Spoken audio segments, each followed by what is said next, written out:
Olá, sejam todos bem-vindos a mais um estudo da Palavra de Deus. Passaremos mais uma vez a análise do assunto do matrimônio. Já no estudo anterior falamos sobre as evidências bíblicas. Agora vamos trazer o que nós temos de evidências nos escritos de Ellen White, a mensageira do Senhor para esses últimos dias. Aqueles que não estudaram, não viram o vídeo anterior, eu aconselho a assistirem primeiramente a evidência bíblica e todo o seu peso, mostrando de fato o matrimônio como um concerto vitalício, colocando o porquê do divórcio e novo casamento ter sido tolerado por Deus, como nós bem sabemos, para o antigo Israel. Houve essa tolerância, essa permissão, e assim como no alimento carne, os animais limpos foram permitidos, no entanto, nada daquilo era a vontade de Deus. A Igreja de Deus não deve perder de cena a restauração de todas as coisas nesses últimos dias. Essa é a obrigação da Igreja nesses últimos dias. E no Profetas e Reis, página 678, diz que no tempo do fim, toda instituição divina deve ser restaurada. Então, diante desse texto, nós vemos que o Adventismo destaca muito a instituição do sábado como algo que deveria ser restaurado, mas falha muitas vezes em levar em consideração essa instituição gêmea, que é a do casamento, e a importância de restaurar tudo isso. É nosso dever, mesmo em fase de uma realidade perturbadora, dizer tal como Cristo lá em Mateus 19:8, mas ao princípio não foi assim. Diante de tudo isso, eu gostaria de abrir dizendo que Ellen White previu que haveria pessoas que usariam seus escritos para apoiar enganos. No Mensagens Escolhidas, volume 1, página 51, ela declara: haverá pessoas que outrora se uniram conosco na fé, as quais buscarão doutrinas novas e estranhas, qualquer coisa singular e sensacional para apresentar ao povo. Eles introduzirão todos os enganos concebíveis e apresentá-los-ão como vindos da Sra. White para que possam iludir as almas.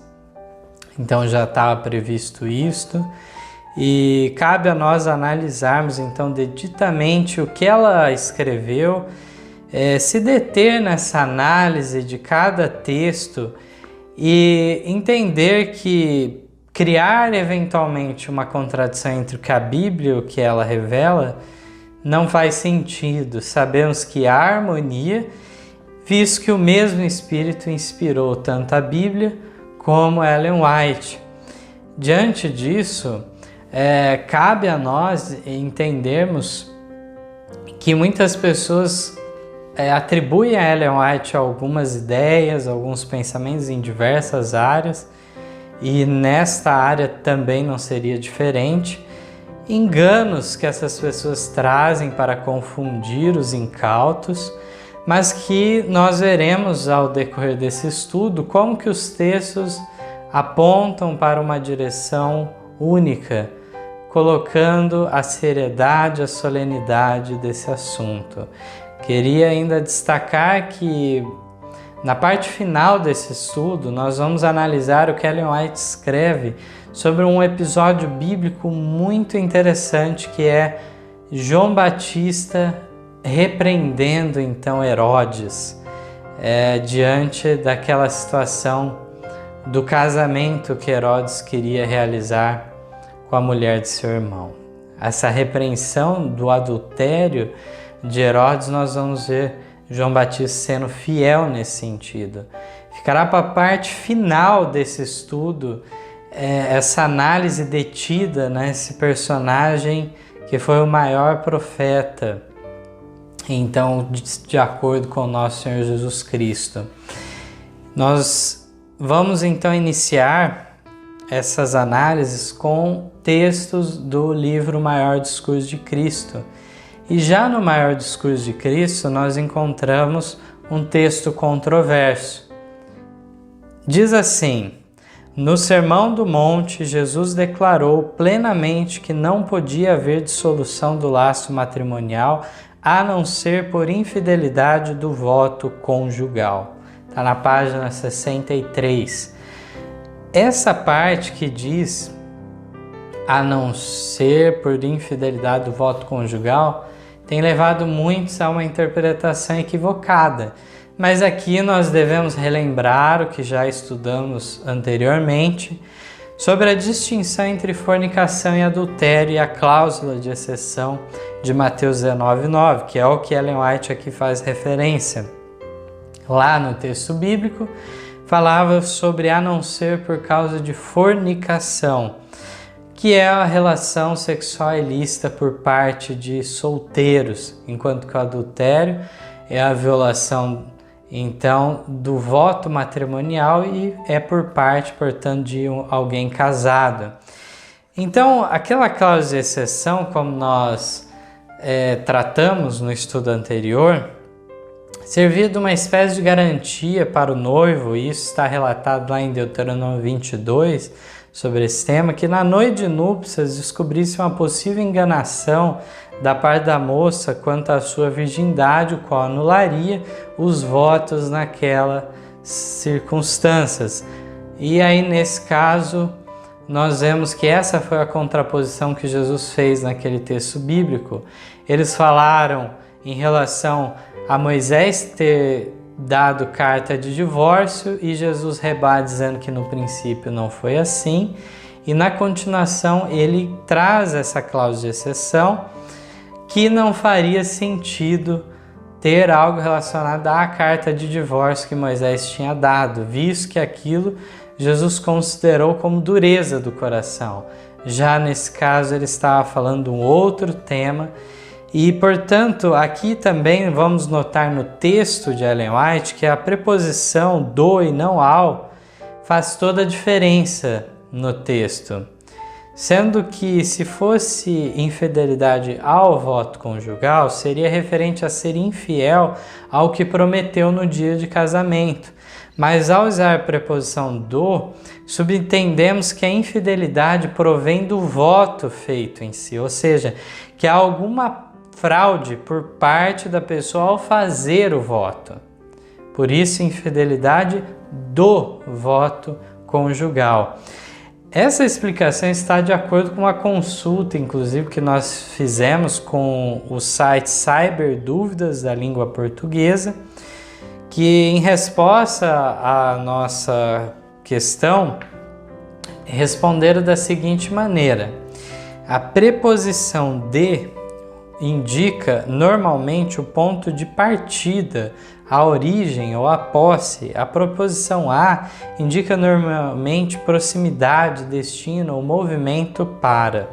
Em relação ao texto apresentado, a preposição de induz-nos a subentendermos que a infidelidade provém do voto conjugal, que realmente não possui vontade própria, mas se usarmos a preposição a, subentendemos que alguém foi infiel ao voto, ou seja, infiel àquilo que prometeu.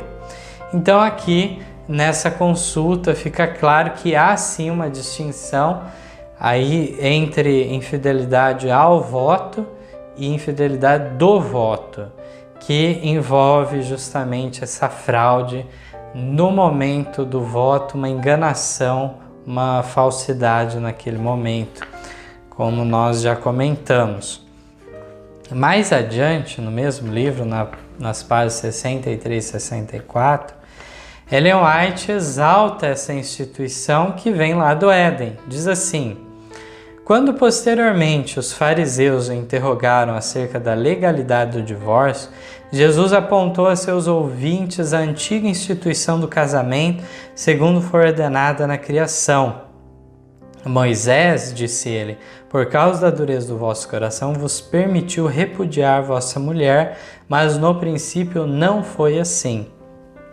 Ele lhes chamou a atenção para os abençoados dias do Éden, quando Deus declarou tudo muito bom. Então tiveram origem o casamento e o sábado, instituições gêmeas, para a glória de Deus no benefício da humanidade. Então, ao unir o Criador às mãos do santo par em matrimônio, dizendo: um homem deixará o seu pai e sua mãe e apegar-se-á à sua mulher, e serão ambos uma só carne, enunciou a lei do matrimônio para todos os filhos de Adão até o fim do tempo. Aquilo que o próprio Pai Eterno declarou bom era a lei da mais elevada bênção e desenvolvimento para o homem. Ainda diz no parágrafo seguinte: como todas as outras boas dádivas de Deus concedidas para a conservação da humanidade, o casamento foi pervertido pelo pecado, mas é o desígnio do Evangelho restituir-lhe a pureza e a beleza. Veja a importância que é dada ao casamento nesse texto, mostrando também quem deu essa instituição, esta lei do matrimônio, foi o próprio Criador nosso, e isso deveria servir para os filhos de Adão até o fim do tempo. Aqui nós vemos também na parte final, dizendo que ainda que tenha havido a perversão pela entrada do pecado, é papel do Evangelho de Cristo restituir no devido lugar tanto a beleza como a pureza do matrimônio. Também na página 65, Ellen White ainda diz: a graça de Cristo e ela somente pode tornar essa instituição que Deus designou que fosse um meio para a bênção e reerguimento da humanidade. Assim as famílias, em sua união, paz e amor, podem representar a família do céu. Então aqui, mais uma vez destacando como é essencial a participação de Cristo no casamento, no lar de uma família, que aí sim, com a graça de Cristo, pode de fato ser uma bênção, assim como Deus deseja, e trazer união, paz e amor a essa terra. Ainda na mesma página do livro Maior Discurso de Cristo, é apresentado o caso daqueles que se casaram e se depararam com uma condição adversa da que esperavam. É importante notar que em nenhum momento é apresentado o divórcio e o novo casamento como solução da situação. Nós vamos ver no texto que vamos ler. Não há esse tipo de solução apresentada. O Evangelho de Cristo, no texto, é mostrado que ele oferece um consolo. É dito que o Espírito Santo suavizará a condição de amargura. Vamos ao texto. Hoje, como nos dias de Cristo, a condição da sociedade apresenta triste quadro do ideal celeste dessa sagrada relação. No entanto, mesmo para os que depararam com amargura e desencano, quando haviam esperado companheirismo e alegria, o Evangelho de Cristo oferece um consolo. A paciência e a gentileza que seu Espírito pode comunicar suavizará a condição de amargura.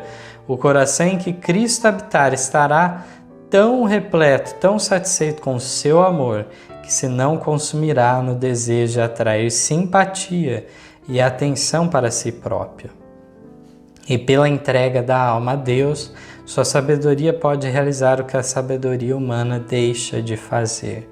Por meio da revelação de sua graça, os corações que uma vez estiveram indiferentes ou desafeiçoados podem ser unidos em laços mais firmes e mais duradouros que os da terra, os áureos laços do amor que suportará o calor da provação. Esse texto é essencial de nós meditarmos. Nós vamos lembrar na nossa análise que em Mateus 19:10, a reação dos discípulos é que se assim é a condição do homem nessa questão do matrimônio, não convém nem casar. E Cristo, nos versos 11 e 12, responde algo em relação a essa reação dos discípulos e fala de como que isso, essa firmeza, ela é concedida pela graça de Cristo à pessoa para suportar a provação quando, como o texto fala aqui, enquanto esperava no casamento encontrar companheirismo, alegria, ocorre ao contrário. Nós estamos no mundo de pecados, estamos sujeitos a acontecer tal coisa. E na resposta de Jesus, ele fala daqueles que iriam se fazer de eunucos para então entrarem no reino dos céus. Porque dessa maneira eles seriam fiéis e alcançariam a salvação. E é isso que o texto aqui, Ellen White, vem trazendo para nós. Aqui nós vemos que essa pessoa que encontrou então desengano, amargura, não é dada a solução de um novo casamento para essa pessoa. Aqui, essa pessoa vai receber do Espírito Santo uma habilidade, uma graça especial para suavizar a condição de amargura. E aqui diz mais, que a ligação dessa pessoa com Deus será mais próxima do que teria sido se não tivesse ocorrido desta maneira as coisas. Então nós vemos aqui que os testemunhos vêm em confirmação, em complemento, mais uma vez, ao que já as Escrituras declaravam. Vamos a seguir ver alguns textos que confirmam o casamento como uma aliança vitalícia. O primeiro está no Lar Adventista, página 70. Diz que, instituídos por Deus, o casamento é uma ordenança sagrada e nunca se deve entrar nele em espírito de egoísmo. Aqueles que pensem em dar espaço devem considerar-lhe solenemente com oração a importância e buscar conselho divino a fim de saberem se estão seguindo uma direção em harmonia com a vontade de Deus. A instrução dada na palavra de Deus a esse respeito deve ser cuidadosamente considerada. O céu contempla com prazer o casamento formado com sincero desejo de conformar-se com as direções dadas na Escritura. Aqui, então, é mostrado que aqueles que pensam em dar esse passo devem considerar solenemente, com oração, a importância de tal passo. E na página 340 do mesmo livro diz que cada compromisso matrimonial deve ser cuidadosamente considerado, pois o casamento é um passo que se dá por toda a vida. Tanto o homem como a mulher devem considerar cuidadosamente se podem viver um ao lado do outro, através de todas as dificuldades da vida, enquanto ambos viverem. Então nós encontramos aqui, nessa leitura, de maneira muito clara, que é sim para a vida toda, enquanto viver. Agora vamos para um texto que se encontra na Meditação Matinal de 1968. O título era Nos Lugares Celestiais, está na página 206. Declara assim: muitas mulheres anseiam por palavras de amor e bondade e pelas atenções e cortesias comuns que lhes são devidas por parte dos maridos, que as escolheram como companheiras para a vida toda. Todo casal que une entre si seus interesses vitalícios deve buscar tornar o mais possível feliz a vida do consorte. Aquilo que prezamos, procuramos conservar e tornar mais valioso, se possível. No contrato matrimonial, homens e mulheres fizeram um ajuste, um investimento para a vida e devem fazer o máximo possível para controlar suas palavras de impaciência e mau humor, mesmo com maior cuidado que o faziam antes do casamento, pois agora seus destinos se acham unidos por toda a vida como marido e esposa, e cada qual é avaliado na exata proporção à quantidade de penoso empenho para reter e manter sempre novo amor, tão ansiosamente buscado e apreciado antes do casamento. Quantas vezes aqui foi destacado, né, 4 vezes só nesse texto. Ellen White diz que escolheram como companheiros para a vida toda. Diz, falando dos maridos, né, que fizeram essa escolha e agora devem respeito, amor por estas mulheres que eles escolheram como companheiras para a vida toda. Depois fala que o casal uniu seus interesses vitalícios. Aí depois, a terceira vez, diz que fizeram um investimento para a vida. E em quarto lugar, por último aqui, ainda falou que seus destinos se acham unidos por toda a vida. Se isso não é o suficiente para nós, depois da esmagadora evidência das Escrituras e ainda mais um complemento da mensageira do Senhor para a igreja dos últimos dias, então fica difícil pensar o que mais faltou deixar claro nesse texto. Mas vamos mais adiante ainda. Agora vamos ver alguns dos testemunhos para a igreja que consideram também esse tema. No Testemunho para a Igreja, volume 4, página 506, e também está no volume 1 do Testemunho Seleto, na página 576, é um texto bastante conhecido e importante também por evidenciar de forma categórica a posição desse tema. Diz que na mente juvenil o casamento se acha revestido de romance e difícil é despojá-lo desse aspecto com que a imaginação o envolve e impressionar a mente com o senso das pesadas responsabilidades compreendidas nos votos matrimoniais.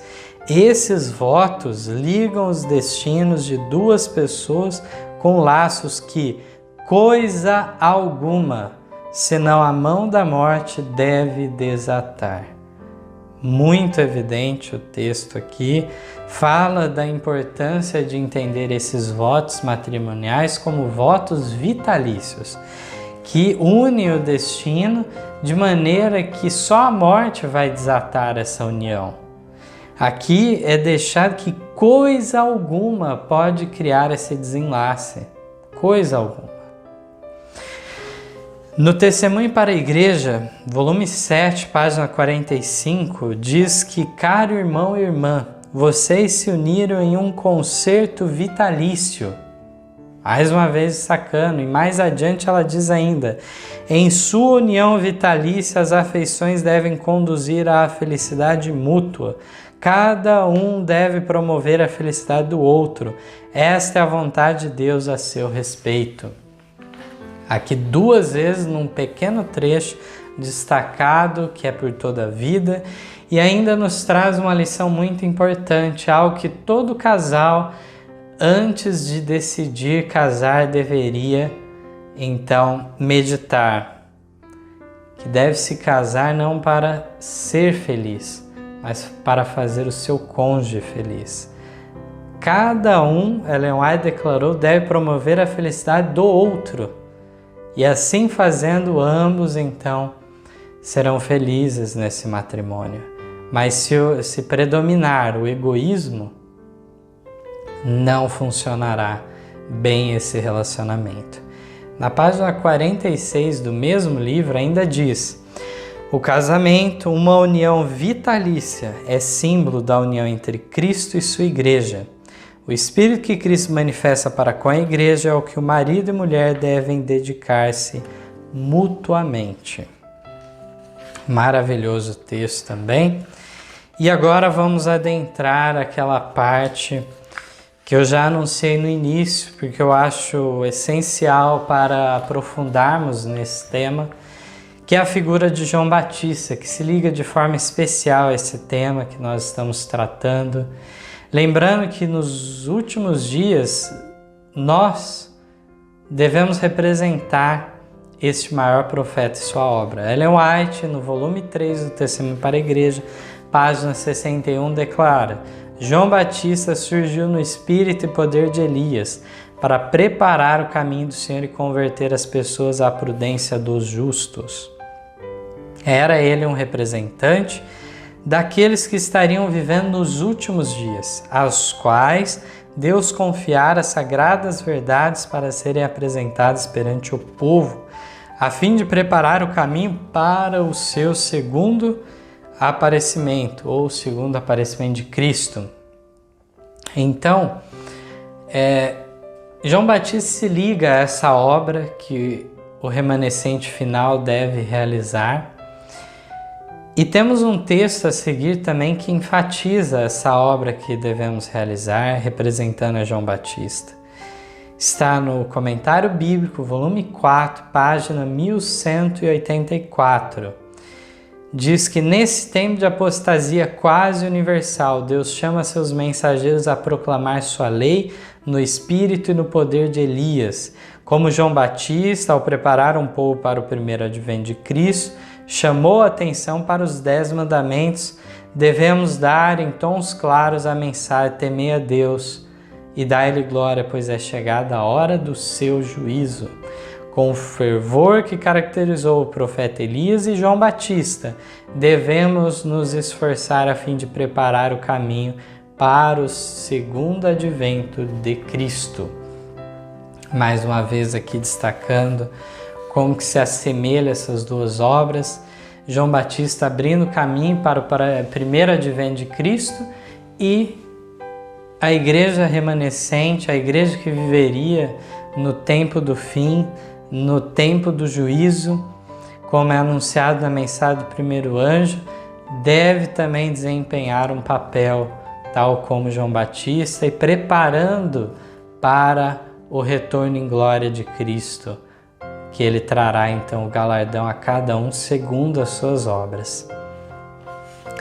Mas vamos analisar como Deus preparou esse servo para essa grandiosa obra. Temos um texto muito especial sobre isso no livro Mensagens Escolhidas, volume 1, página 410, que declara: João foi chamado para fazer uma obra especial, devia preparar o caminho do Senhor e endireitar as suas veredas. O Senhor não o enviou à escola dos profetas e rabis, levou-o para fora do ajuntamento dos homens ao deserto, a fim de que aprendesse da natureza e do Deus da natureza. Deus não desejava que ele tivesse o molde dos sacerdotes e príncipes. Foi chamado para fazer uma obra especial. O Senhor foi quem lhe deu sua mensagem. Porventura foi ele aos sacerdotes e príncipes para lhes perguntar se podia proclamar essa mensagem? Não, Deus o afastou deles para que não fosse influenciado por seu espírito e ensinamentos. Foi ele a voz que clama no deserto, assim como está já profetizado em Isaías 40. Aqui nesse texto poderíamos aqui aprofundar longamente o tema, entrando em assuntos como vida no campo, educação domiciliar, uma vez que João foi capacitado para essa obra justamente por estar longe daqueles mestres da igreja judaica. Desse modo ele seguiu o molde divino e não dos sacerdotes e príncipes. Também diz aqui que ele se afastou-se deles e ele não perguntou se podia proclamar a mensagem, pediu autorização ou coisa do gênero para os sacerdotes e príncipes. Esse aspecto nós vamos ver em mais detalhes agora no texto a seguir, que é do Desejar de Todas as Nações, página 132 e depois da 133 também. Diz que a pregação de João exercera tão profunda influência sobre o povo que chamara a atenção das autoridades religiosas. João não reconhecera a autoridade do Sinédrio em buscar a sanção do mesmo para a sua obra, e reprovava príncipes e povo, fariseus e saduceus semelhantemente. No entanto, o povo seguia ardorosamente, o interesse em sua obra parecia aumentar de contínuo. Conquanto João não condescendesse com eles, o Sinédrio considerava que, como mestre público, se achava sob sua jurisdição. Olha que interessante, né? A influência que João exercia, chamando as pessoas ao arrependimento, à conversão, fez com que as autoridades religiosas judaicas elas temessem essa influência toda que João, a voz que clama no deserto, trazia. Eles consideravam, visto que ele era um pregador público, que ele estava sob a jurisdição deles. No entanto, aqui vemos que João não reconhecer a autoridade do Sinédrio em buscar a sanção do mesmo para a obra. Ele não buscou tal endosso, tal autorização de maneira alguma, porque não reconhecia a autoridade que eles diziam que tinham. E ainda reprovava príncipes, fariseus, saduceus, o povo de modo geral que estava longe também do ideal divino. Foi uma denúncia geral que João Batista fez naquele tempo. Também, na página 133, diz ainda que havia muito, desde que Israel tivera um profeta, desde que se testemunhara uma reforma como a que se operava agora. A exigência quanto à confissão do pecado parecia nova e assustadora. Muitos dentre os guias não iam ouvir os apelos e censuras de João, não viessem a ser levados a revelar os segredos da própria vida. Esse texto faz-nos meditar que também, mais uma vez, nesse paralelo para os nossos dias, houve uma longa era de apostasia quase universal com a supremacia papal durante 1260 anos. Ao final disso, começou-se o conhecimento das profecias que faziam referência aos últimos dias. Em 1844, Jesus passa do Santo para o Santíssimo para fazer sua obra final no santuário, aquela de julgamento. E aí, então, diante disso tudo, nós encontramos também a necessidade de uma purificação de um povo aqui na terra e o erguimento, então, deste povo para estar em pé na defesa, na fidelidade total dos mandamentos de Deus, na grande crise que ainda virá, em repetição aos horrores da Idade Média. Bom, diante disso tudo, nós quando olhamos como que se deu a história do Adventismo desde essa época, vemos muitas vitórias sendo alcançadas, mas também muitas faltas, muitas áreas que não foram avançadas o suficiente. A própria alimentação vegetariana demorou-se para se aceitar como algo essencial para aqueles crentes na mensagem do terceiro anjo. E temos na área da modéstia cristã, em uma série de áreas, avanços que tiveram que ocorrer ao decorrer do tempo. E temos também no assunto do casamento algo essencial a se pensar nesse ponto. Que enquanto que as igrejas do protestantismo fizeram em grande parte uma brecha na lei de Deus, autorizando o divórcio no casamento, e o adventismo herdou tais conceitos e teve que ir superando essas ideias, e no entanto a resistência foi grande sempre em deixar alguma brecha ainda neste assunto, de modo que vez após vez encontramos pessoas justificando de alguma maneira o tema, defendendo então o segundo casamento, sendo que nas escrituras nós não encontramos em nenhum lugar Deus reconhecendo o segundo casamento como matrimônio aprovado por Deus ou coisa do gênero. Nós não vemos isso nesse quadro justamente da restauração das instituições de Deus. Aqui vemos como que era poderosa essa mensagem, como devemos também seguir esse exemplo de João Batista e reprovar o pecado, custe o que custar. Vemos que alguns chegavam a temer se aproximar, estar à presença de João Batista. Temiam que fossem movidos por uma impressão tão forte que viesse a reconhecer os próprios pecados. Então, tal era a influência que exercia João Batista. Deve a Igreja de Deus nesses últimos dias exercer influência tal que as pessoas então entendam que é a voz de Deus declarando em relação a uma restauração dessa mensagem maravilhosa que vem em defesa do 7º mandamento da lei de Deus. Vamos lembrar, irmãos, em relação a tudo isso, que já no estudo anterior eu comentei quanto a quadro que se deu do casamento na Revolução Francesa.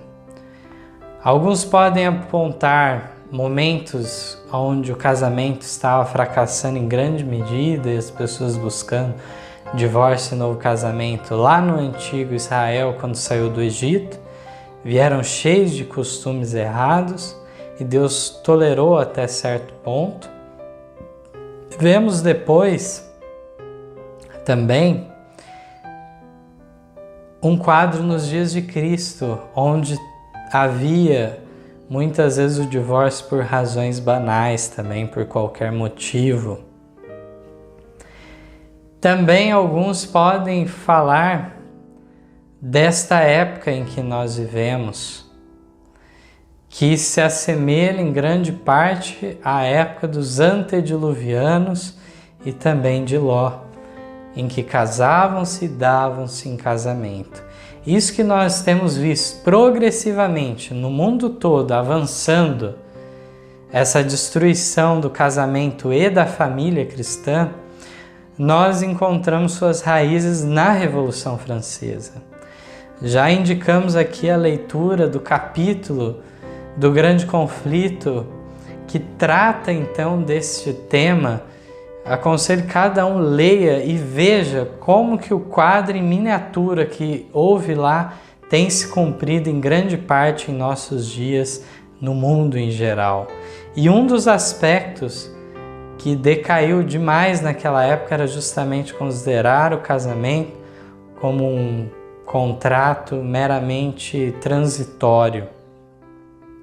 Essa consideração tão vil quanto ao casamento da parte das pessoas não fez com que Deus então de repente mudasse os seus planos e agora permitisse algo. Assim como não é por causa que em nossos dias o quadro se assemelha aos antediluvianos e aos dias de Ló em Sodoma e Gomorra, que Deus vai mudar os seus princípios para se coadunar com a sociedade de hoje e desse modo se chegar a um denominador mais equilibrado, mais próximo à realidade em que vivemos. Não é isso. Os princípios de Deus são eternos, imutáveis, e assim permanecem a despeito de todo ataque que possa ser feito contra essa instituição de Deus. Continua a nossa obrigação, o nosso dever de proclamar essa mensagem do matrimônio como um concerto vitalício. Isso é restituir a beleza, a pureza do matrimônio, faz parte disso também. Vamos mais agora em nosso estudo para entrar justamente no que se relaciona a Herodes e como se deu a prova de fidelidade de João Batista para com Deus. Ellen White escreve sobre isso, que está relatado também nas Escrituras, como nós bem sabemos nos Evangelhos. Ellen White comenta nos primeiros escritos, na página 154, o seguinte: Herodes sentiu-se afetado ao ouvir os poderosos, diretos testemunhos de João e com profundo interesse indagou o que precisava fazer para tornar-se seu discípulo. João estava familiarizado com o fato de que ele estava prestes a casar-se com a mulher de seu irmão, estando o marido ainda vivo. e fielmente declarou a Herodes que isso não era lícito. Herodes não estava disposto a fazer qualquer sacrifício. Casou-se com a esposa de seu irmão e, por sua influência, apoderou-se de João e o aprisionou, com o propósito, porém, de libertá-lo. Logo foi decapitado por influência da esposa de Herodes. E aqui nós temos um texto complementar a esse assunto no Mensagens Escolhidas, volume 2, página 151, que diz que a mensagem que damos deve ser tão direta quanto a de João Batista. Ele censurou a reis por sua iniquidade, repreendeu o adultério de Herodes, não obstante estar em risco a sua vida. Não lhe esmoreceu nos lábios a verdade, e importa que nossa obra para este século seja feita com igual fidelidade. Quantos, por conveniência, por defender casos pessoais, não abriram uma brecha então na lei de Deus? Aqui João Batista pagou com a própria vida por ter repreendido aquele passo que Herodes queria dar. E aqui é colocado então que de fato Herodes tinha sido afetado pela pregação de João Batista. Ele ficou impressionado com aquela mensagem, os diretos testemunhos que João Batista trazia. No entanto, diz que ele não estava disposto a fazer o que? Um sacrifício, qualquer sacrifício. Casou-se então por fim com a esposa de seu irmão e então, por influência justamente dessa sua esposa Herodias, ele então aprisionou João Batista, pensando inclusive em libertá-lo mais adiante, mas acabou o quê? Sendo decapitado por influência de Herodias. Aqui o texto, Ellen White, deixa muito claro que ele censurou reis por sua iniquidade e repreendeu o adultério de Herodes. E a nossa mensagem deve ter igual fidelidade. Algumas considerações nós podemos fazer neste caso, porque nós vemos no caso de Herodes que ele não era um judeu, ele era edomita, que se nós formos seguir a linhagem que a Bíblia nos traz, viria lá da descendência de Esaú, que se distanciou grandemente do povo de Deus, que se deu através de Jacó. E Herodes era aliado de Roma e foi colocado para governar aquela região. E justamente nós encontramos um edomita, que não era então alguém de fato nascido na religião judaica ou coisa do gênero, sendo repreendido por João Batista. A pergunta que eu faço agora, uma pergunta reflexiva para cada um. Qual seria o conselho de algumas igrejas hoje em relação a Herodes? Será que elas dariam o mesmo conselho que João Batista deu? Algumas, cumprindo alguns requisitos, com certeza aceitariam o segundo casamento de Herodes. Outras, talvez dessem um conselho um pouco mais perspicaz, sagaz, se assim posso dizer.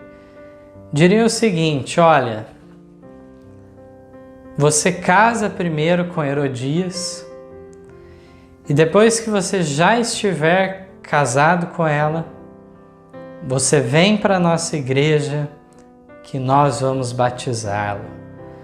Não batize agora, enquanto você ainda não tomou espaço, porque se você for batizado agora por nossa igreja, então nesse contexto nós não poderemos aceitar o segundo casamento que você realizará. Mas essas igrejas eu vejo que falariam de que maneira? Vá, casa e depois vem aqui, porque assim você vai ter sido um ignorante, fez algo sem saber, e Deus vai perdoar e vamos aceitar você do jeito que está. Foi essa a declaração de João Batista para Herodes? De maneira alguma. Sem essa sagacidade em buscar meandros de maneira de criar algum tipo de regra humana. Nós vemos, na realidade, que essa consideração de falar que Deus não leva em consideração os tempos de ignorância é uma situação que é usada muitas vezes em nossos dias, e é importante deixar muito claro como que é mal utilizado o texto bíblico. Gostaria de ler esse texto nesse momento, porque nós já comentamos sobre esse tema no primeiro estudo e vale enfatizá-lo novamente aqui nesse estudo, diante dessa história de Herodes e João Batista que nós estamos vendo. E o contraste da fidelidade daquele que foi o maior dos profetas, segundo Jesus, e a atitude de igrejas hoje do adventismo, que tem havido liberdade em relação à aprovação de pessoas que estão no segundo casamento. Aqui em Atos 17:30 tem o famoso texto que é tão utilizado: Deus não tendo em conta os tempos da ignorância. E não se lê o resto, a segunda metade do texto, que diz: mas anuncia agora a todos os homens, em todo lugar, que se arrependam.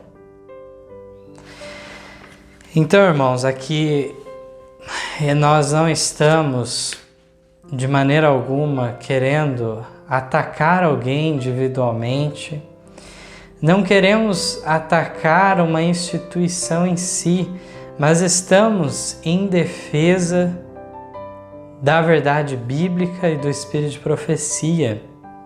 É importante ressaltar que é impossível nós defendermos essa verdade e não declararmos a realidade que hoje impera em várias igrejas, em vários grupos do adventismo.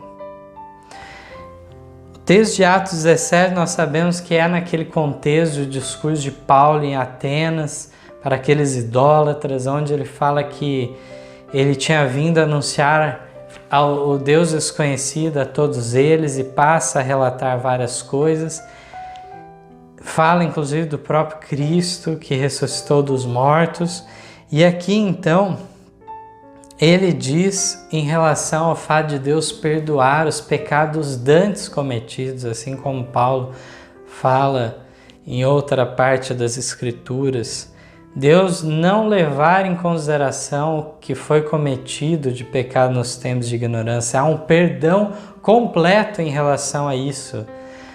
E agora é anunciado para estes que foram alcançados pelo Evangelho que se arrependam.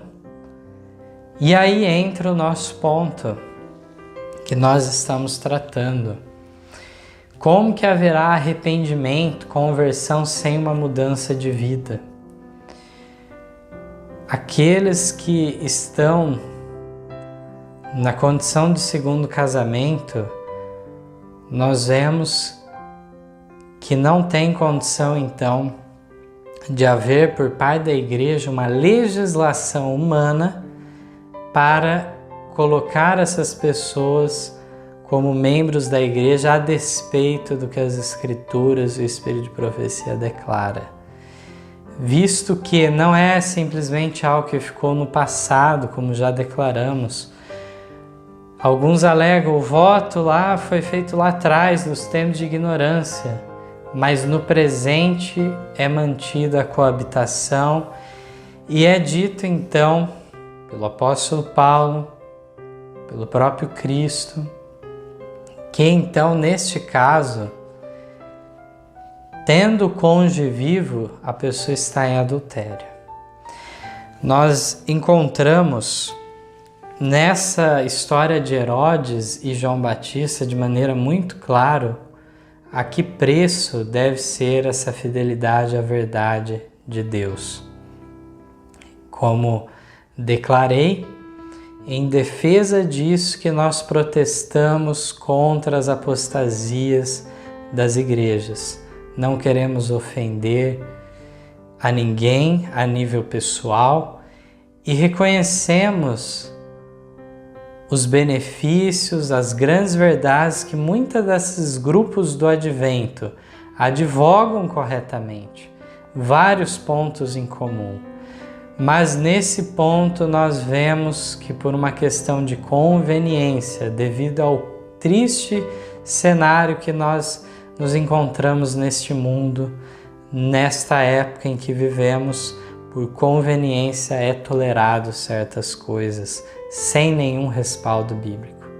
E isso é muito triste, porque a Igreja de Deus dos últimos dias, como já declaramos inúmeras vezes, deve buscar a restauração de todas as coisas, é isso que Deus pede. E assim, tal como naquele discurso do Pentecoste que Pedro faz de maneira ilustre, Jesus que está cerrado até este tempo da restauração de todas as coisas lá no céu, será então apagados os pecados dos justos e virá os tempos de refrigério pela presença do Senhor. A bendita chuva serôdia virá então finalmente. É necessário, tal como os textos advogam do Espírito de Profecia, que Deus tem um povo preparado e selado para a sacudidura final, e ela então virá. A nível de instituição e a nível individual deve haver esse reavivamento e reforma em todos os âmbitos que Deus pede. Vamos um pouco mais adiante, que é justamente, eu gostaria de passar essa mensagem ao final, de que não há lugar para a tradição, para o ensino humano na igreja. Portanto, a mensagem nossa, que deve ser dada ao mundo, já está dada a nós. A igreja não legisla. É isso que Ellen White comenta no Desejar de Todas as Nações, página 826. Na comissão dada aos discípulos, Cristo não somente lhes delineou a obra, mas deu-lhes a mensagem. Ensinai o povo, disse, a guardar todas as coisas que eu vos tenho dado. Os discípulos devem ensinar o que Cristo ensinara, o que ele falara, não só em pessoa, mas através de todos os profetas e mestres do Antigo Testamento. Aí se inclui. É excluído o ensino humano. Não há lugar para a tradição, para as teorias e conclusões dos homens, nem para a legislação da igreja. Nenhuma das leis ordenadas por autoridade eclesiástica se acha incluída na comissão. Nenhuma dessas tem os servos de Cristo de ensinar. Veja, todos que nos acompanham, irmãos de fé no Adventismo, aqueles que estão interessados nessa mensagem que o Adventismo traz, atentem para a seriedade disso. Deus já deu a comissão evangélica a nós. Não é dado lugar para acréscimo de doutrinas. Do contrário, estaríamos justamente indo para o rumo do catolicismo, que entende, dentro da sua dogmática, da sua tradição, várias coisas que não têm o respaldo bíblico. Aqui vemos que uma igreja que de fato defende sola Escritura, não há lugar para teorias e conclusões de homens, nem para a legislação da igreja. Isso nos remete aos exemplos práticos que nós encontramos. No Adventismo, alguns, ainda querendo ser de algum modo conservadores, vão dizer que só é permitido o novo casamento da parte inocente quando há adultério e coisa do gênero. Isso é criar regra humana. E coloca então que a parte culpada não pode, é um passo errado a parte culpada casar novamente se a parte inocente não tiver feito esse passo inicialmente. Isso é o que está até de forma oficial exposto em alguns materiais.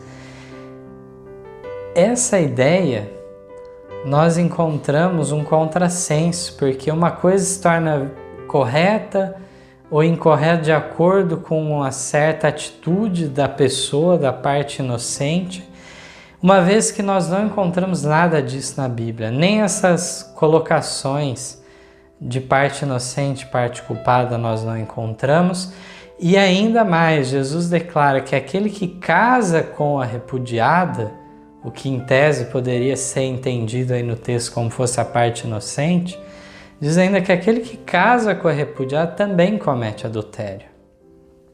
Então, vemos que fala de uma maneira bem diferente o texto bíblico lá em Mateus 19:9, que eu fiz referência agora. Nós encontramos já outros mais conservadores colocando apenas a brecha no caso daqueles que vêm de fora da igreja. Então, já no segundo casamento, nesse considerado tempo de ignorância, e essas pessoas então são aceitas.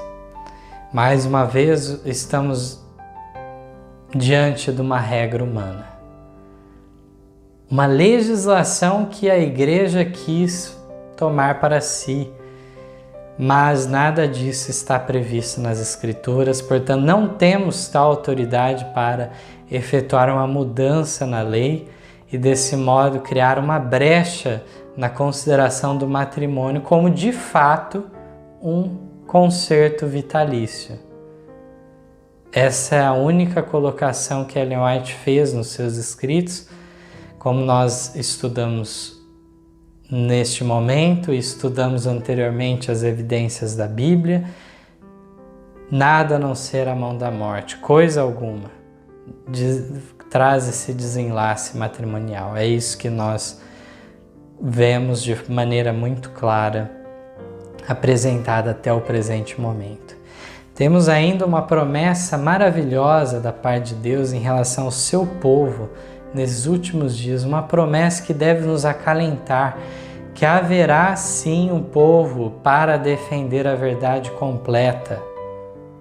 Vamos ao texto? Grande Conflito, página 595. Diz: mas Deus terá sobre a terra um povo que mantém a Bíblia e a Bíblia só como norma de todas as doutrinas e base de todas as reformas, as opiniões de homens ilustrados, as deduções da ciência, os credos ou decisões dos concílios eclesiásticos, tão numerosos e discordantes como são as igrejas que representam. A voz da maioria, nenhuma dessas coisas, nem todas em conjunto, deveriam considerar-se como prova em favor ou contra qualquer ponto de fé religiosa. Antes de aceitar qualquer doutrina ou preceito, devemos pedir em seu apoio um claro "assim diz o Senhor".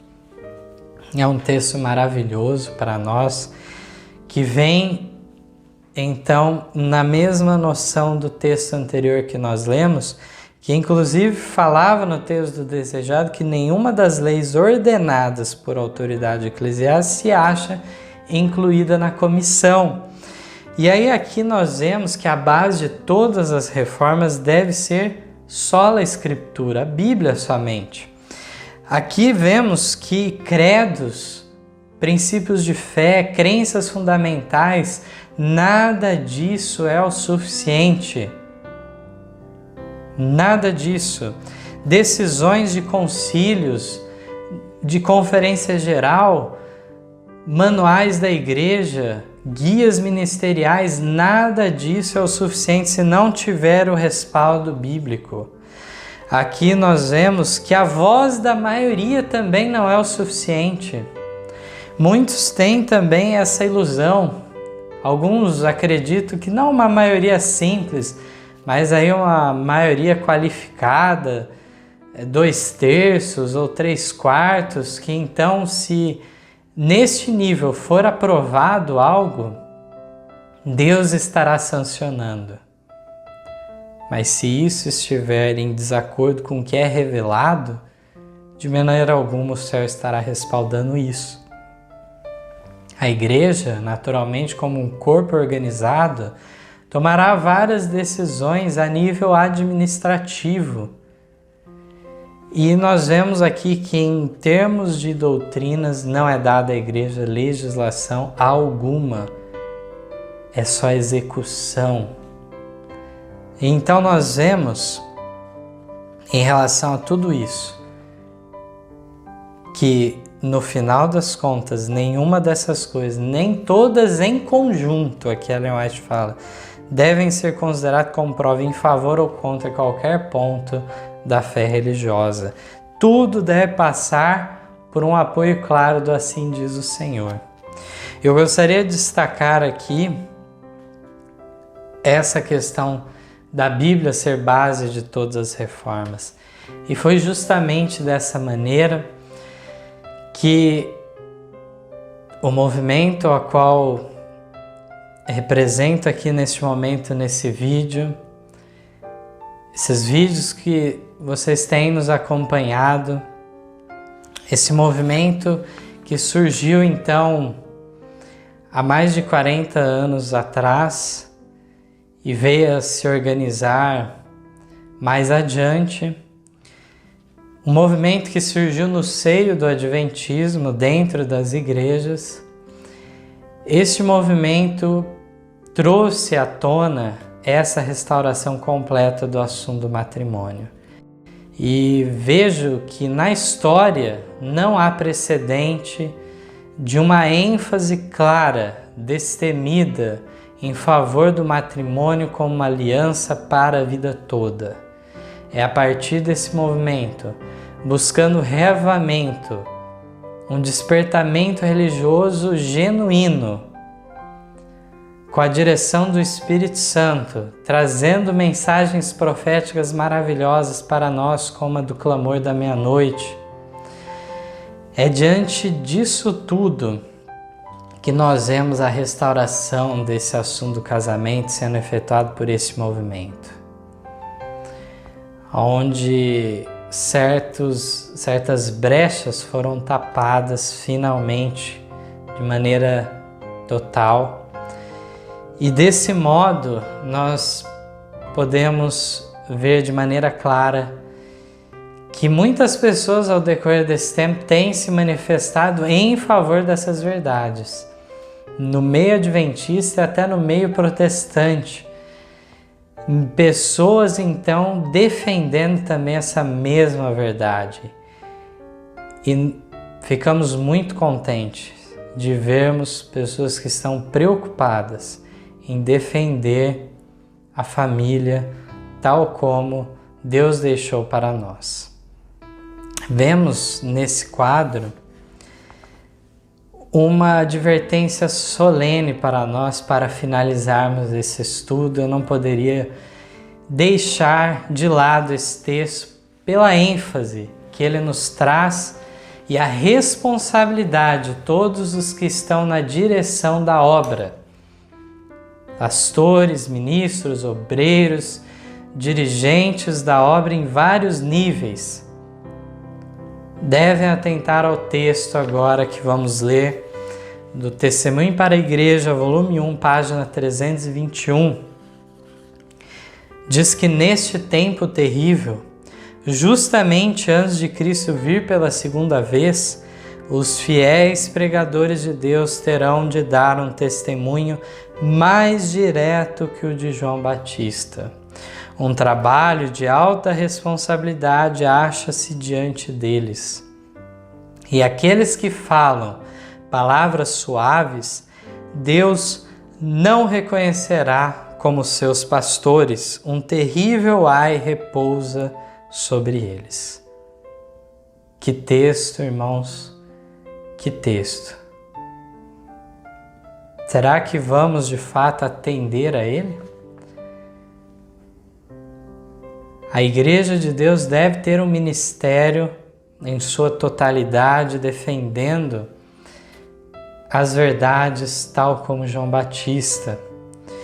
Deve dar um testemunho mais direto do que o próprio profeta fez. Agora nós vemos que são várias vozes e uníssono pregando isso, não só uma pessoa que pregará, mas todo um corpo de pregadores. E aqui diz então que aqueles que se escondem através de palavras suaves, afáveis, não querem entrar em controvérsia, então, estes então não vão ser reconhecidos como pastores de Deus, porque há um ai sobre eles, um terrível ai. Possamos entender tudo isso. E o que nos motiva a apresentar de maneira clara, transparente aqui, neste vídeo, é justamente esses textos. Não é movido por ressentimento, rancor de qualquer espécie, mas sim, vendo a tamanha responsabilidade, devemos constantemente meditar e pensar se estamos atuando de fato em fidelidade a isto ou temos preferido a conveniência mundana. Possamos a cada dia entender melhor como fazer a obra de Deus, trazendo obviamente não só o método de João Batista, que não era um pregador simplesmente ríspido como alguns podem pensar. Ele deu o que o Espírito de Profecia fala, um testemunho direto, transparente. Ele não se escondeu através de subterfúgios para fugir da perseguição, de maneira alguma, mas declarou aquilo que era necessário.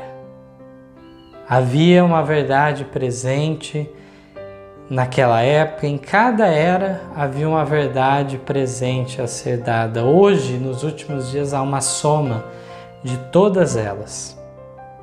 E esse quadro da verdade, essas gemas que devem estar no seu engaste, deve ser defendido, todas elas, pelo povo de Deus. Fico muito feliz com o que Ellen White fala, que Deus terá esse povo, é uma promessa de Deus. Possamos, diante disso tudo, fazer nossa vocação e eleição firme cada dia mais. Me despeço de todos, orando em favor também daqueles que estão em dificuldade nesses temas do matrimônio, orando em favor do caso de cada um destes. Também em relação àqueles que ainda estão solteiros e estão fazendo planos então para o matrimônio. A nossa oração vai para esses também, que possam entrar nessa nova vida do matrimônio com muita seriedade, sabendo tudo o que é necessário. Que a graça de Deus, o amor de Cristo, a comunhão do Espírito Santo esteja com cada um. Esse é o meu desejo de oração. Amém. Em nosso site vocês encontrarão estudos, notícias, dicas de saúde, além de todas as nossas lições. Participem conosco através da nossa página no Facebook e assistam todas as nossas lições através do YouTube.